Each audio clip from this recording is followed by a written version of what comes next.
It's Wednesday. It's time for our weekly trip to the new zoo. Neil Anderson joins us again live from Suamico. Good morning, Neil. Hey, good morning. Well, we're waking up with the penguins, and I'm here with one of our penguins. This is Tweedle. You know, last segment we were getting up close and personal. You get a chance to see, you know, really a little bit of the adaptations, the physical adaptations that these penguins have. It's a black-footed penguin, but the one thing is all penguins live in the southern hemisphere. This particular African penguin is a subtropical penguin. And what you'll find with subtropical penguins, you can see, even if you take a look around by the eye, you can see there's no feathers. There's a bare patch of skin here, and down on the feet as well. On the feet, there's no feathers. If you went further to the pole in the Antarctic, what you'd find is that the feet would almost be feathered all the way, and then even right around by the eyes. And that is a way that they can thermal regulate. These guys have the ability to go ahead and dilate their blood vessels, to go ahead, if they're too hot, what they'll do is they'll dilate that, they'll bring more blood to those bare patches, and then they swim in cold currents, or in our case, in our cold pool. So they have ability to thermal regulate like that. And also they can go ahead and conserve heat by restricting that and just keeping in the core body. The other neat thing with penguins too is penguins, you can see they've got, this is a wing, but it's fused. It's like our elbow and our wrist are fused together. These are all feathers, tightly compacted, and their bones are solid.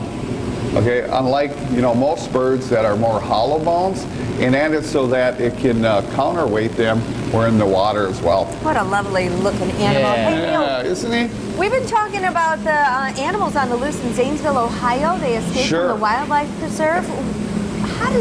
What do you think of that, first of all, and how do you prevent something like that from happening in Suamico? Right. Obviously, a very dangerous situation. You know, we call high-risk animals, your big cats, bears, animals like that.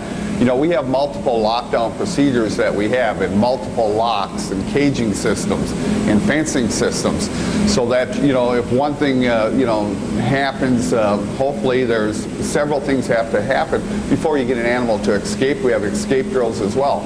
But it certainly sounds like you know, in this case, that the animal exhibits were left open, the fence is left open, and then what you have right now is you've got a real serious situation with these animals. Because you got to remember, these animals are still wild animals, and they are very dangerous animals.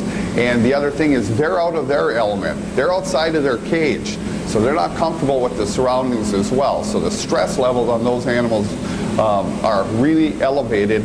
And in that case, too, you know, just the situation is very dangerous. And I know the Columbus Zoo sends staff over, too, to help potentially tranquilize and remove some of the animals. But it is a very dangerous situation. And, you know, and the other thing is Ohio has really some of the weakest restrictions on keeping high-risk animals like that, and hopefully they'll do something about that in the future as well. Yeah, I'm sure we're going to be learning more about that. I mean, I guess this place was licensed, but as you say, the licenses are, you know, given out, it seems like, to a lot of different people, and a lot of different people who want to contain those exotic animals. Yeah, and Pete, it's amazing that, you know, a lot of these places will call themselves a preserve or a sanctuary, and they're really an individual's collection.